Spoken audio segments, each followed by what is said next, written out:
ব্রিটেনে রানী দ্বিতীয় এলিজাবেথের স্বামী প্রিন্স ফিলিপ ৯৯ বছরে মারা গেছেন বলে বাকিংহাম প্রাসাদ ঘোষণা করেছে। ১৯৪৭ সালে ব্রিটেনের রাজকুমারী এলিজাবেথের সাথে বিয়ের ঘটনায় বদলে যায় প্রিন্স ফিলিপের জীবন। শুনবেন এই রাজকীয় রোমান্সের খবর। তারই মৃত্যু কতটা প্রভাব ফেলবে রাজপরিবারে? যেতে বড় শূন্যতা থাকবে আমাদের কুইনের মাঝে, কারণ এত বছর একটা মানুষের সাথে একসাথে মানে শোল্ডার টু শোল্ডার মিলিয়ে কাজ করেছেন। অবশ্যই বাংলাদেশে করোনা ভাইরাসের সংক্রমণ ঠেকাতে ১৪ এপ্রিল থেকে কঠোর লকডাউন, জরুরি সেবা ছাড়া সব বন্ধ। এসব নিয়েই শুরু হচ্ছে বিবিসি বাংলার প্রবাহ।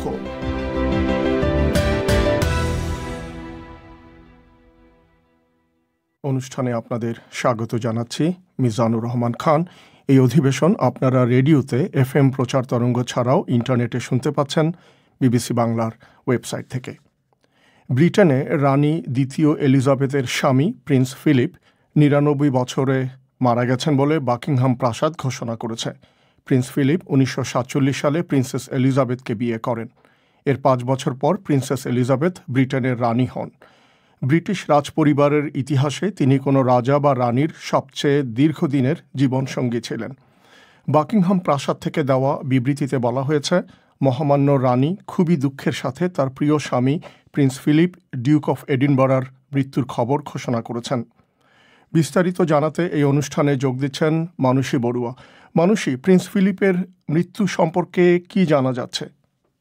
মিজান, বাকিংহাম প্রাসাদ থেকে প্রিন্স ফিলিপের মৃত্যু ঘোষণা করে যে বিবৃতিটি দেওয়া হয়েছে তাতে বলা হয়, উইন্ডসর ক্যাসেলে আজ সকালে তিনি শান্তিপূর্ণ অবস্থায় শেষ নিঃশ্বাস ত্যাগ করেন। ওই বিবৃতিতে জানানো হয়, যেমনটা আপনি বলছিলেন, রানী খুবই দুঃখের সাথে তার প্রিয় স্বামী প্রিন্স ফিলিপ ডিউক অফ এডিনবরার মৃত্যুর খবর ঘোষণা করেছেন। আপনি জানেন, শারীরিক অসুস্থতার কারণে প্রিন্স ফিলিপ লন্ডনের কিং এডওয়ার্ড হাসপাতালে ভর্তি হয়েছিলেন ১৬ ফেব্রুয়ারি। পরে লন্ডনের হার্ট হাসপাতাল সেন্ট বার্থলোমিউতে তার পুরনো হৃদযন্ত্রের সমস্যার কারণে তার সফল একটা অস্ত্রোপচারও হয়েছিল। প্রায় ১ মাস চিকিৎসার পর তিনি উইন্ডসর ক্যাসেলে ফিরে যান, আর সেখানেই আজ সকালে তিনি মারা গেছেন। বাকিংহাম প্রাসাদে পতাকা অর্ধনমিত রাখা হয়েছে, অনেক মানুষ সেখানে ফুল দিয়ে শ্রদ্ধা জ্ঞাপন করছে। উইন্ডসর ক্যাসেলের বাইরেও মানুষ জড়ো হচ্ছে বলে জানা যাচ্ছে। মিজান, তিনি রানীর ৭৩ বছরের জীবন সঙ্গী ছিলেন। আপনি যেমনটা বলছিলেন, ব্রিটিশ রাজপরিবারে কোনো রাজদম্পতির এত দীর্ঘ বিবাহিত জীবন কাটানোর ইতিহাস নেই। তিনি শুধু রানীর স্বামীই ছিলেন না, তার একনিষ্ঠ সমর্থক ছিলেন। রাজপরিবারের নানা আনন্দ উৎসব, কঠিন চ্যালেঞ্জের সময় তিনি সব সময় রানীর পাশে থেকেছেন। রানী তার সিংহাসন আরোহণের সুবর্ণ জয়ন্তীতে বলেছিলেন, প্রিন্স তাঁর ক্ষমতার পেছনে একটা বড় শক্তি ছিলেন। তো তার মৃত্যুর খবরে রাজপরিবারের বাইরে ব্রিটেনে কি ধরনের প্রতিক্রিয়া হচ্ছে? প্রিন্স ফিলিপের মৃত্যুতে শোক প্রকাশ করেছেন ব্রিটিশ প্রধানমন্ত্রী বরিস জনসন। তিনি বলেছেন, ব্রিটেন, কমনওয়েলথভুক্ত বিভিন্ন দেশ এবং সারা বিশ্বে ডিউক বিভিন্ন প্রজন্মের মানুষের শ্রদ্ধা আর ভালোবাসা পেয়েছেন। তিনি বলেছেন, রানীর শাসনকালের প্রতিটি দিন রানীর সব কাজে তার একনিষ্ঠ সমর্থন জুগিয়েছেন প্রিন্স ফিলিপ। বিরোধী লেবার পার্টির নেতা কিয়ার স্টারমার বলেছেন, ব্রিটেন একজন অসাধারণ মানুষকে হারালো, যিনি তার দেশের প্রতি তার সারা জীবন উৎসর্গ করেছিলেন। স্কটল্যান্ডের first minister Nicolas Sturgeon, Canterbury গির্জার আর্চবিশপ, তারাও শোক প্রকাশ করেছেন। ক্যান্টারবেরির আর্চবিশপ বলেছেন, প্রিন্স ফিলিপ সবসময় তার নিজের স্বার্থের ঊর্ধ্বে অন্যের স্বার্থকে প্রাধান্য দিতেন। সংসদে তার প্রতি আনুষ্ঠানিকভাবে শ্রদ্ধা জ্ঞাপন করা হবে সোমবার বলে ঘোষণা করা হয়েছে। ব্রিটেনের বাইরে বিশ্বের নেতারা তার মৃত্যুতে কি বলছেন? মিজান, বিভিন্ন দেশ থেকে তার মৃত্যুতে শোক প্রকাশ করে বার্তা আসছে। জর্জ ডব্লিউ বুশ বলেছেন, প্রিন্স ফিলিপ অসাধারণ বৈচিত্র্যপূর্ণ দীর্ঘ একটা জীবন কাটিয়েছেন এবং বিভিন্ন ক্ষেত্রে গুরুত্বপূর্ণ সক্রিয় অবদান রেখেছেন। অস্ট্রেলিয়ার প্রধানমন্ত্রী স্কট মরিসন বলেছেন, কয়েক প্রজন্মের বিকাশ তিনি যেভাবে দেখেছেন, তেমনি দীর্ঘ সময় জুড়ে বিভিন্ন প্রজন্মের সাথে কাজ করার সুযোগ আর কারো হবে বলে মনে হয় না। লন্ডনে জার্মানির রাষ্ট্রদূত বলেছেন, তার দেশের সাথে খুবই ঘনিষ্ঠ সম্পর্ক গড়ে তোলায় প্রিন্স ফিলিপের অসামান্য অবদান ছিল। ফ্রান্স, আয়ারল্যান্ড, বেলজিয়াম, মল্টা, ডেনমার্ক সহ বিভিন্ন দেশ থেকে তার মৃত্যুতে শোক প্রকাশ করে বার্তা অনবরতই আসছে। মানসী, আপনাকে অনেক ধন্যবাদ। বিস্তারিত বলছিলেন Manasi Barua. Prince Philip Duke of Edinburgh British রাজতন্ত্র টিকে থাকতে সাহায্য করেছেন। রাজ পরিবারের আনন্দ, উৎসব আর কঠিন চ্যালেঞ্জের সময় তিনি ছিলেন রানীর পাশেই। নিজের ভূমিকার কথা বলতে গিয়ে তিনি একবার বলেছিলেন, I've just done what I think is my best. I mean, some people think it was all right. Other people quite evidently don't.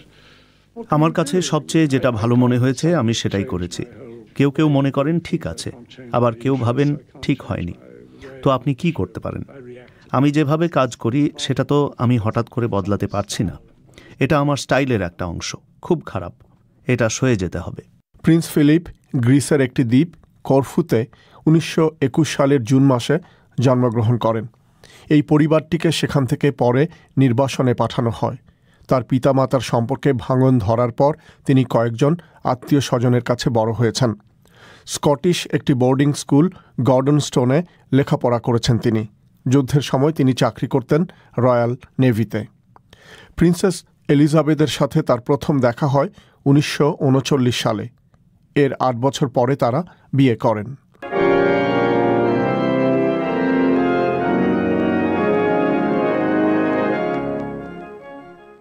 বিবাহিত জীবনের শুরুটা ছিল খুবই আনন্দঘন। রয়্যাল নেভিতে সমৃদ্ধ হয়ে ওঠে তার ক্যারিয়ার, কিন্তু এই জীবন খুব বেশি দিন স্থায়ী হয়নি। 1952 সালের ফেব্রুয়ারি মাসে ফিলিপের এক বন্ধু বলেছিলেন, ফিলিপ যখন জানতে পারেন এলিজাবেথ রানী হয়েছেন, তার মনে হয়েছিল যে অর্ধেকটা পৃথিবী তার উপর এসে পড়েছে।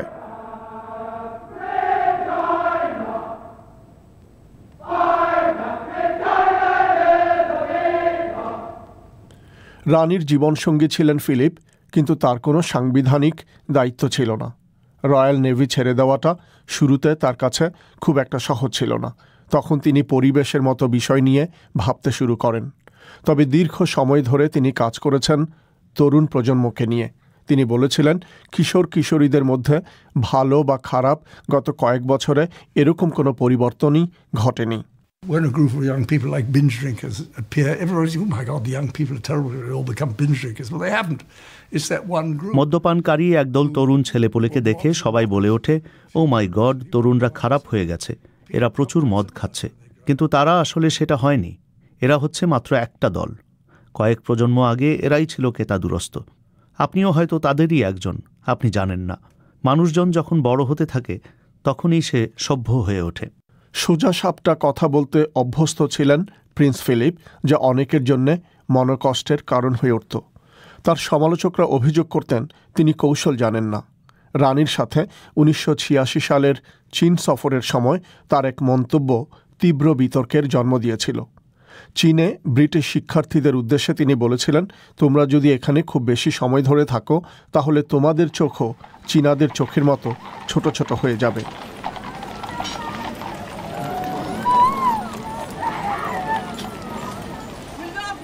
রানীর রাজত্বকালে সবচেয়ে কঠিন সময়ের একটা ছিল প্রিন্সেস অফ ওয়েলস ডায়নার মৃত্যু। এ সময় রানীর বিরুদ্ধে নিজেকে দূরে সরিয়ে রাখার অভিযোগ ওঠার পর তিনি যখন লন্ডনে ফিরে আসেন তখন তার পাশেই ছিলেন প্রিন্স ফিলিপ।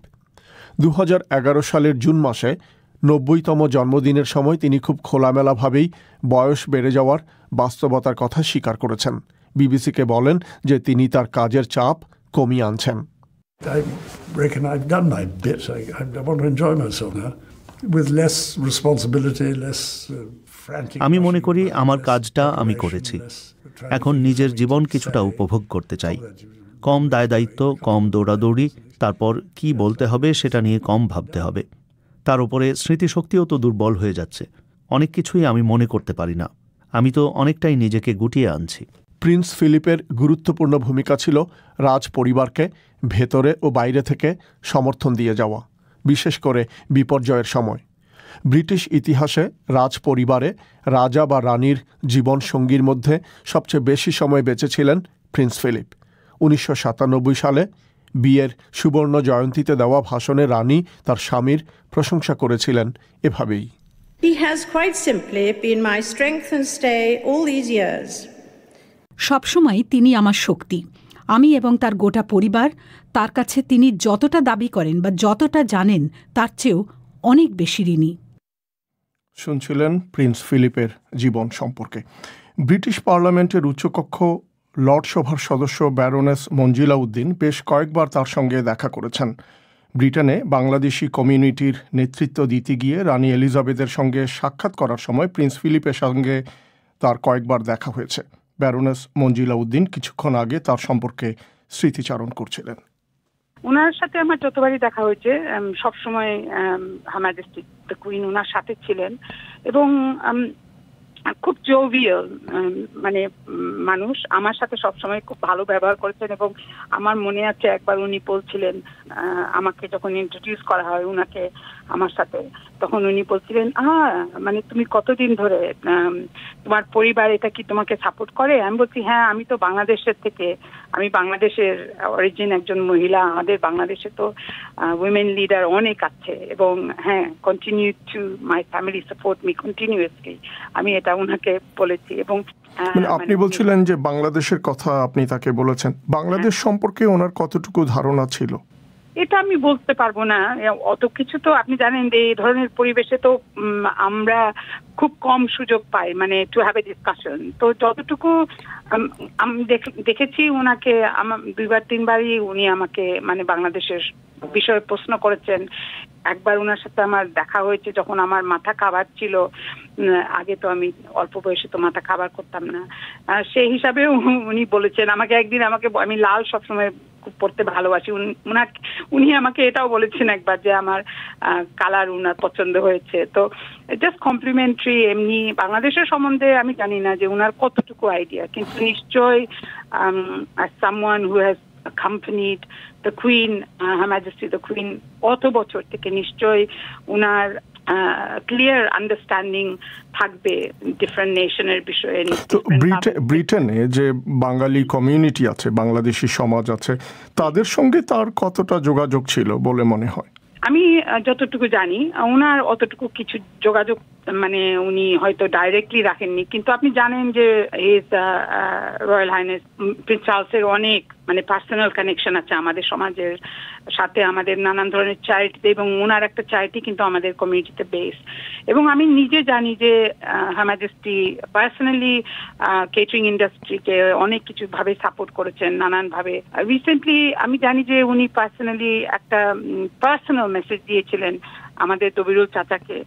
হ্যাঁ, এবং যিনি করোনা ভাইরাসের মোকাবেলায় NHS এর জন্য অর্থ সংগ্রহ করার জন্য প্রতিদিন হাঁটছিলেন এবং 100 বছরেরও বেশি বয়স তার, উনি আবার করবেন, এটা আবার শুরু করবেন। আমরা তো তাকে মেসেজ দিয়েছিলেন প্রিন্স ফিলিপ। হ্যাঁ, না প্রিন্স ফিলিপ না, উনার মানে হার ম্যাজেস্টি দ্য কুইন। তো আমি ওটা বিশ্বাস করি যে উনাদের মাঝে যে একটা সম্পর্ক, অত বছরের সম্পর্ক, নিশ্চয়ই উনি ওনার কাজ নিয়ে অলওয়েজ মানে ওনার হাজবেন্ডের সাথে নিশ্চয়ই আলোচনা করেছেন এবং অবগত ছিলেন উনি। আপনার কি মনে হয় এই যে ওনার 99 বছর বয়স হয়েছে, মারা গেলেন, এটা কি এই ব্রিটিশ রাজপরিবারে একটা বড় শূন্যতা রেখে যাবে? আমি মনে করি যে এটা অবশ্যই ওনার পরিবারে একটা শূন্যতা রেখে যাবে। ওনার he had a great relationship with his grandchildren and his children. আর একটা জিনিস জানেন যে সবচেয়ে বড় শূন্যতা থাকবে আমাদের কুইনের মাঝে, কারণ এত বছর একটা মানুষের সাথে মানে একসাথে মানে শোল্ডার টু শোল্ডার মিলিয়ে কাজ করেছে, অবশ্যই একটা দীর্ঘ সময়। এবং রানীকে তো নানাভাবে তিনি সাহায্য সহযোগিতাও করেছেন, নানা বিষয়ে সাপোর্ট দিয়েছেন সব সময়। মানে আমি নিজে একজন পাবলিক পার্সন, আমি নিজে একজন পাবলিক সার্ভিস করেছি এবং আমার স্বামী এটার মধ্যে ছিলেন না। তো আমি নিজে জানি যে নিশ্চয়ই যে একটা মানে পাবলিক সাপোর্ট দেওয়ার এটা কিন্তু একটা বিরাট বড় অবদান। এবং আমি মনে করি যে এই যে গ্যাপ আপনি যে বলছেন এটা রেখে যাবেন, এটা আমার মনে খুবই শকিং হবে ফর হার ম্যাজেস্টি হারসেলফ। ব্রিটেনের নানা রকমের চ্যারিটি কার্যক্রম, দাতব্য কাজের সঙ্গেও তো জড়িত ছিলেন তিনি, সবকিছু। এটা কিন্তু মানে বিরাট বড় ওনার অবদান। হ্যাঁ, এবং আমি বিশ্বাস করি যে উনার এবং হার ম্যাজেস্টির অনুপ্রেরণা দিয়েও প্রিন্স চার্লস, প্রিন্সেস অ্যান, ওনারা সবাই কিন্তু যে সমাজের উপরে যে একটা অবদান রেখে, এটা কিন্তু আমাদের এটা তুলনা করা যায় না অন্যান্য মানুষদের সাথে। আমি জানি যে ওনার যে চ্যারিটি সংস্থা যেগুলো, সংগঠন যেগুলো, এগুলোর বিষয়ে তো আমাদের সবাই পাবলিক রেকর্ড আছে।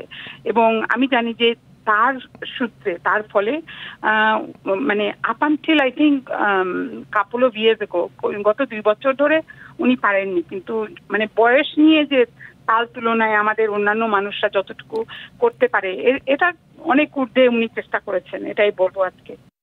প্রিন্স ফিলিপ সম্পর্কে স্মৃতিচারণ করছিলেন ব্রিটিশ পার্লামেন্টের উচ্চকক্ষ লর্ড সভার সদস্য ব্যারোনেস মঞ্জিলা উদ্দিন। 1947 সালে ব্রিটেনের রাজকুমারী এলিজাবেথের সাথে বিয়ের ঘটনাটিতে বদলে যায় প্রিন্স ফিলিপের জীবন। এই দম্পতি ছেলেবেলা থেকেই পরস্পরকে জানতেন, কিন্তু দ্বিতীয় বিশ্বযুদ্ধের সময় থেকেই তাদের মধ্যে সম্পর্ক গভীর হয়। এই রাজকীয় রোমান্সের খবর তৈরি করেছেন বিবিসির সংবাদদাতা নিকোলাস উইচেল, আর সেটি পরিবেশন করছেন মাসুদ হাসান খান। তরুণ ফিলিপ এবং এলিজাবেথ ছিলেন পরস্পরের আত্মীয়। তাদের মধ্যে প্রথম দেখা হয় 1937 সালে রাজা ষষ্ঠ জর্জের সিংহাসনে আরোহণের অনুষ্ঠানে। তবে সেই সাক্ষাৎ ছিল স্বল্প সময়ের জন্য। তাদের পূর্বরাগ পর্ব শুরু হয় 1939 সালে। ডার্টমাথে নৌবাহিনীর কলেজে রাজার এক সফরের সময় তার সাথে ছিলেন 13 বছর বয়সী রাজকুমারী এলিজাবেথ। সেখানে তার দেখাশোনার দায়িত্ব ছিল ডার্টমাথ কলেজেরই এক তরুণ ক্যাডেট ক্যাপ্টেনের। নাম তার প্রিন্স ফিলিপ অফ গ্রিস। দ্বিতীয় বিশ্বযুদ্ধ চলার সময় প্রিন্স ফিলিপ কাজ করতেন ব্রিটেনের রাজকীয় নৌবাহিনীতে।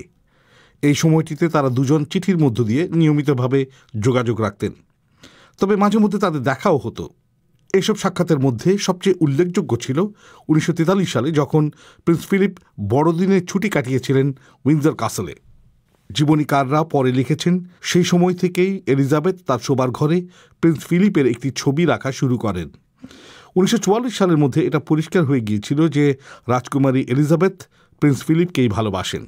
কিন্তু এই সময় এলিজাবেথের বয়স ছিল 18 বছর এবং রাজা কিংবা রানী কেউই চাইতেন না যে রাজকুমারী বিয়ের ব্যাপারে দ্রুত কোনো সিদ্ধান্ত নিন।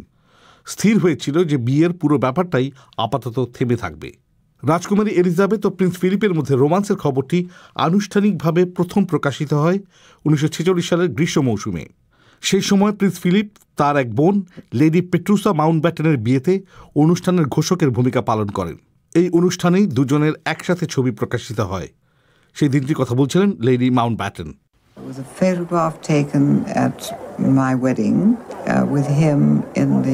আমার বিয়েতে যে ছবি তোলা হয় সেখানে দেখা যাচ্ছে প্রিন্স ফিলিপ এবং পোর্টার রামজি অ্যাবি রাজকুমারী এলিজাবেথের কোট খুলতে সাহায্য করছেন। আমার মনে হয় এটাই তাদের দুজনার একসাথে তোলা প্রথম ছবি। এটা মানুষের মধ্যে বিশেষ আগ্রহ তৈরি করেছিল। কিন্তু এর পরপরই রাজা এবং রানী রাজকুমারী এলিজাবেথকে সাথে নিয়ে দক্ষিণ আফ্রিকায় সফরে বেরিয়ে পড়েন। এক বছর পর রাজা ও রানী তাদের প্রাণপ্রিয় বড় মেয়ের বাগদানের কথাটি আনুষ্ঠানিকভাবে ঘোষণা করেন এবং জানান যে রাজা ষষ্ঠ জর্জ সানন্দ চিত্তে এই বিয়েতে মত দিয়েছেন। কিন্তু এই বিয়ে নিয়ে আপত্তিও ছিল। সে সময় লেখক হেনরি চিপ চ্যানন সমালোচনা করে বলেছিলেন যে এই বিয়ে হতে পারে না, কারণ এলিজাবেথ এবং ফিলিপ আত্মীয়তা সূত্রে খুবই ঘনিষ্ঠ। এই বিয়ের প্রস্তুতি হিসেবে প্রিন্স ফিলিপ তার উপাধি ত্যাগ করেন এবং গ্রিসের রাজা হিসেবে তার দাবিও ছেড়ে দেন। তিনি ব্রিটেনের নাগরিকত্ব গ্রহণ করেন। একজন রাজকুমারী ও ব্রিটেনের ভবিষ্যৎ রানীর সঙ্গে তার বিয়ের ফলে যেসব পরিবর্তন ঘটবে সে সম্পর্কে যথেষ্ট ওয়াকিবহাল ছিলেন প্রিন্স ফিলিপ। লেডি মাউন্টব্যাটেন আরেকবার, A few days before his wedding, we were staying, both of us, with my grandmother in Kensington Palace. And we happened to be alone. বিয়ের কিছুদিন আগে আমরা দুজনেই আমাদের দাদির সঙ্গে কেনসিংটন প্যালেসে কিছুদিন ছিলাম। একদিন সকালে নাস্তার টেবিলে তাকে একা পেয়ে আমি আসন্ন বিয়ে নিয়ে কথাবার্তা বলছিলাম। সে সময় সে একটি মন্তব্য করেছিল যা আমার এখনও মনে আছে। সে বলেছিল, ঠিক বুঝতে পারছি না যে আমি খুব সাহসী একটা কাজ করলাম নাকি বোকার মতো কোনো কাজ করলাম। সে নিশ্চয়ই বুঝতে পেরেছিল যে এই বিয়েটা কোনো সহজ কাজ হবে না। এই বিশাল দায়িত্বের বিষয়টা বিয়ের আগে বন্ধুদের জন্য প্রিন্স ফিলিপ যে উৎসবের আয়োজন করেছিলেন সেখানে উপস্থিত অতিথিরাও উপলব্ধি করতে পেরেছিলেন। তাদেরই একজন ছিলেন সঙ্গীতজ্ঞ Larry Adler. That was an evening of sheer terror, as I remember it, because here was this young man and normally had a... আমার মনে আছে সেটা ছিল রীতিমতো একটা আতঙ্কের রাত, কারণ তার চেহারা এমনিতে লাল, কিন্তু বহু বছর পরেও আমার মনে আছে সেই রাতে তার মুখ ভয়ে সাদা হয়ে গিয়েছিল। তাকে দেখে মনে হচ্ছিল যে সে আড়ষ্ট হয়ে আছে। আমার তখনই মনে হয়েছিল যে সে হয়তো তার বিয়ে করার সিদ্ধান্ত নিয়ে অনুতাপ করছে। বিয়ে করলে সারা জীবন তার স্ত্রীর 3 কদম পেছনে হাঁটতে হবে, এই সম্ভাবনায় সে ভীত হয়ে পড়েছিল। 1947 সালের নভেম্বর মাসে ওয়েস্টমিনস্টার অ্যাবিতে ফিলিপ এবং এলিজাবেথের বিয়ে হয়। বিয়ের পর ফিলিপের নতুন উপাধি হয় ডিউক অব এডিনবরা। রাজকীয় পরিসরে তার দায় দায়িত্ব বেড়ে যায়। তবে এটা কোনো সহজ কাজ ছিল না। লর্ড চার্ট্রিস 1950 থেকে 1952 সাল পর্যন্ত রাজকুমারী এলিজাবেথের ব্যক্তিগত সচিব হিসেবে কাজ করেছেন। তিনি বলছেন, রাজপ্রাসাদের কোনো কোনো কর্মচারী প্রিন্স ফিলিপের প্রতি বেশ শীতল আচরণ করেছিলেন। I think they thought he was brash, hadn't been to Eton College, a bit unsophisticated. আমার মনে হয় তারা তাকে রুক্ষ মানুষ বলে মনে করেছিল। ইটন কলেজে পড়তে যায়নি। অভিজাত শ্রেণীর বিবেচনায় সে ছিল গেঁয়ো। তার দেহে জার্মান রক্ত থাকার কারণে তারা তাকে একজন জার্মান হিসেবেই দেখত। বিয়ের পর প্রিন্স ফিলিপ নৌবাহিনীতে তার দায়িত্ব পালন করতে থাকেন এবং রাজকীয় দম্পতি কয়েক বছর ধরে তুলনামূলকভাবে স্বাভাবিক জীবনযাপন করতে থাকেন। তাদের প্রথম সন্তান চার্লসের জন্ম হয় 1948 সালে, আর এর 2 বছর পর জন্ম হয় প্রিন্সেস অ্যানের। কিন্তু এই স্বাভাবিক ঘর সংসারের চিত্রটা সম্পূর্ণ বদলে যায় 1952 সালে। এলিজাবেথ এবং ফিলিপ তখন কমনওয়েলথ রাষ্ট্রগুলোতে সফর করছিলেন। তারা যখন কেনিয়াতে, তখন খবর এলো যে রাজা ষষ্ঠ জর্জ মারা গিয়েছেন। এই খবর প্রথম পান ফিলিপের ব্যক্তিগত সচিব মাইকেল পার্কার। তিনি খবরটা ফিলিপকে জানান। Well, as you can imagine, being woken up and to be told the Queen's father, the king. তাকে ঘুম থেকে জাগানো হলো এবং বলা হলো যে রাজা জর্জ মারা গিয়েছেন। কোনো মানুষ এতখানি ভেঙে পড়তে পারে ওই রাত্রে তার চেহারা না দেখলে বিশ্বাস করা কঠিন। মনে হলো তার চারপাশে সবকিছু ধসে পড়েছে। নতুন রানীকে ছেলেবেলা থেকেই গড়ে তোলা হচ্ছিল এমনভাবে যাতে তিনি তার দায়িত্বকে ব্যক্তিগত চিন্তাভাবনার ওপর স্থান দিতে শেখেন। কিন্তু ফিলিপের সেই প্রশিক্ষণ ছিল না। তবে ভবিষ্যতে কোনো এক সময় এই দায়িত্ব যে তার স্ত্রীর ওপর বর্তাবে সেটা তার জানা ছিল, কিন্তু ব্যাপারটা যে এত দ্রুত ঘটবে সেটা তারা আশা করেননি। মৃত্যু সংবাদ শোনার পর রাজকীয় দম্পতি প্রথম যে কাজটি করেছিলেন তার মধ্যে একটি ছিল বাকিংহাম প্রাসাদে বসবাস শুরু করা। সেই দিনটির কথা মনে আছে Michael পার্কারের। The Queen asked us to join her in the car. It's only a short ride over to Buckingham Palace. রানী আমাদের আহ্বান করলেন তার গাড়িতে চড়ে বাকিংহাম প্রাসাদে যেতে। খুব বেশি দূরের রাস্তাও না। রানী, প্রিন্স ফিলিপ, আমি আর বয়েড ব্রাউন, আমাদের সবার চোখে জল, কারণ সেটা ছিল এক নতুন যুগের সূচনা। এরপর ফিলিপের জীবন শুরু হয় সিংহাসনে আসীন এক রানীর স্বামী হিসেবে। সংবিধানে রানীর দায় দায়িত্ব সম্পর্কে সুস্পষ্ট নির্দেশনা থাকলেও রানীর স্বামীর ভূমিকা কি হবে তা ছিল খুবই অস্পষ্ট। রানী তাকে রাজপরিবারের অন্য সবার চেয়ে বেশি মর্যাদা দিলেও প্রিন্স ফিলিপকেই শেষ পর্যন্ত ঠিক করতে হয়েছিল নতুন ভূমিকায় তার দায়িত্ব আসলে কি হবে। মাসুদ হাসান খান, আপনারা শুনছেন বিবিসি বাংলার প্রবাহ। এবারে পুলক গুপ্তের কাছে বিশ্বের আরও কিছু খবর। উত্তর কোরিয়ার প্রকট খাদ্য সংকট এবং অর্থনৈতিক সমস্যা সম্পর্কে মানবাধিকার সংগঠনগুলো যখন কথা বলছে, তখন সে দেশের নেতা কিম জং আন ভবিষ্যতে এক কঠিন সংকটের বিষয়ে সতর্ক করেছেন। করোনা ভাইরাস মহামারীর জন্য দেশটি তার সব সীমান্ত বন্ধ করে দিয়েছে। উত্তর কোরিয়ার অর্থনীতির জন্য গুরুত্বপূর্ণ চীনের সাথে বাণিজ্য অচল হয়ে পড়েছে। এক দলীয় সমাবেশে মিস্টার কিম পরিস্থিতিকে 1990 সালের মারাত্মক দুর্ভিক্ষের সঙ্গে তুলনা করেছেন। সে সময় সোভিয়েত ইউনিয়নের পতনের পর উত্তর কোরিয়ার জন্য সাহায্য বন্ধ হয়ে গিয়েছিল। চীনের দ্রুতগামী এক যুদ্ধজাহাজ দক্ষিণ চীন সাগরে ফিলিপিন্সের একটি বেসরকারি জাহাজকে ধাওয়া করার এক অভিযোগ ফিলিপিন্সের সশস্ত্র বাহিনী এখন তদন্ত করে দেখছে। একজন মুখপাত্র বলেছেন, এই কথিত হেনস্থার বিষয়টি নিয়ে তারা উদ্বিগ্ন। ফিলিপিন্সের ওই জাহাজে থাকা একজন সাংবাদিক এই ঘটনাটির কথা প্রথম জানান। এই ঘটনার পর বিতর্কিত ওই সামুদ্রিক অঞ্চলে উত্তেজনা বেড়েছে। যুক্তরাষ্ট্র চীনের 7টি সুপার কম্পিউটিং সেন্টারকে কালো তালিকাভুক্ত করার পর বেইজিং বলছে এসব প্রতিষ্ঠানের স্বার্থ রক্ষার জন্য তারা পদক্ষেপ নেবে। মার্কিন বাণিজ্য মন্ত্রণালয় বলছে যে চীনা সামরিক বাহিনী ওই সেন্টারগুলো ব্যবহার করছিল।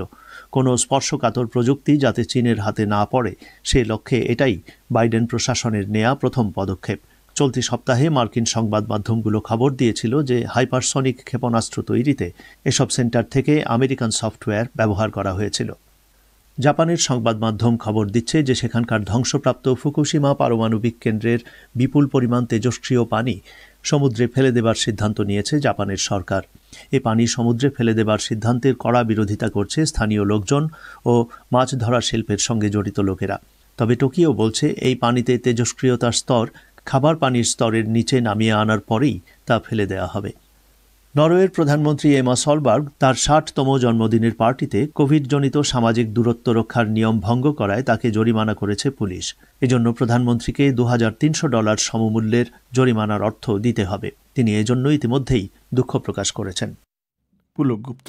বাংলাদেশের জনপ্রশাসন প্রতিমন্ত্রী ফরহাদ হোসেন জানিয়েছেন যে করোনা ভাইরাসের সংক্রমণ ঠেকাতে আগামী ১৪ এপ্রিল থেকে পুরো দেশে ৭ দিনের কঠোর লকডাউন শুরু হবে। তিনি বলেন, এ সময় জরুরি সেবা ছাড়া সরকারি, বেসরকারি ও স্বায়ত্তশাসিত সব ধরনের অফিস এবং কলকারখানা বন্ধ থাকবে। ঢাকা থেকে আকবর হোসেন। গত ২ সপ্তাহ যাবৎ বাংলাদেশে করোনা ভাইরাস সংক্রমণের যে ঊর্ধ্বগতি দেখা দিয়েছে সেটি সামাল দিতে হাসপাতালগুলো এখন রীতিমতো হিমশিম খাচ্ছে। প্রতিদিন যতগুলো পরীক্ষা করা হচ্ছে তার মধ্যে প্রায় প্রতি ৪ জনের মধ্যে একজন কোভিড-১৯ রোগী শনাক্ত হচ্ছেন। এমন প্রেক্ষাপটে জনপ্রশাসন প্রতিমন্ত্রী ফরহাদ হোসেন জানিয়েছেন, আসছে ১৪ এপ্রিল থেকে সরকার কঠোর লকডাউন দেবে। এ সময় জরুরি সেবা ছাড়া অন্য সব সরকারি, বেসরকারি অফিস ও কলকারখানা বন্ধ থাকবে। গত ২৯শে মার্চ থেকে যে ১৮ দফা যে সিদ্ধান্ত, তারপর ৪ এপ্রিলে আমরা আইটি প্রজ্ঞাপন দিয়েছি সেটির আলোকে, এবং এটি হঠাৎ করে যে এই করোনার যে বিস্তার যেটি বেড়ে গেল বাংলাদেশে, কমানোর আমাদের যে প্রক্রিয়াটি সেটি ২৯শে মার্চ থেকে আমরা শুরু করেছি। আমরা ধাপে ধাপে মানুষকে প্রস্তুত করেই, সকলকে সম্পৃক্ত করেই আমরা কঠোর লকডাউনে আমাদের যেতে হবে। সেটি জনস্বাস্থ্য বিশেষজ্ঞ যারা আছেন তাদের পরামর্শ আগামী ১৪ এপ্রিল থেকে ৭ দিনের জন্য, ১ সপ্তাহের জন্য কঠোর লকডাউনের বিষয়টি আমরা করতে যাচ্ছি। এবং সেক্ষেত্রে শুধু জরুরি সেবাটি আমাদের চালু থাকবে। জরুরি সেবার আওতায় যেগুলো আছে দপ্তর বা যেগুলো আমাদের অফিস, সেগুলো চালু থাকবে। তাছাড়া সরকারি, বেসরকারি, আধা-সরকারি, স্বায়ত্তশাসিত যে অফিসগুলো আছে, কলকারখানা, সবকিছুই আমরা কমপ্লিট লকডাউনের আন্ডারে আসবে। যাতে ঘরে থাকবেন, অযথা বাইরে আসবেন। আমি যেটা জানতে চাচ্ছি, এখানে কি সেনাবাহিনী মোতায়েন করা হবে? না, এমন কোনো চিন্তা ভাবনা এখন পর্যন্ত নাই। তবে সরকার এটি আরো, আমরা বিষয়টি কিভাবে আমরা এটা করব বা কিভাবে কি হবে সেটি আরো বিস্তারিতভাবে আমরা পরে বলতে পারবো। গত সোমবার থেকে দেশে সরকার এক দফা লকডাউন দিলেও সেটি ২ দিনের মাথায় পুরোপুরি ভেঙে পড়েছে। কিছু জিনিস খোলা রাখা এবং কিছু বন্ধ থাকার কারণে মানুষের মধ্যে দ্বিধাদ্বন্দ্ব কাজ করেছে। জনপ্রশাসন প্রতিমন্ত্রী বলছেন, এবার সেরকম কিছু হবে না। লকডাউন দেওয়া হলে সবচেয়ে বেশি সমস্যায় পড়ে অতি দরিদ্র মানুষ। এরই মধ্যে সরকার ঘোষণা দিয়েছে যে মানুষের চলাচল সীমিত করার জন্য সরকার ৫৭২ কোটি টাকা বরাদ্দ করেছে। এর মাধ্যমে ১,২৪,০০,০০০ পরিবারকে আর্থিক সাহায্য করা হবে, যাতে করে তারা লকডাউনের সময় বাড়িতে অবস্থান করতে পারে। আমাদের যত বিশেষজ্ঞ যারা রয়েছেন তাদের মতামত হচ্ছে এই লকডাউনটি দিতে হবে, না হলে এই ঊর্ধ্বমুখী এটিকে আমরা কমাতে পারবো না।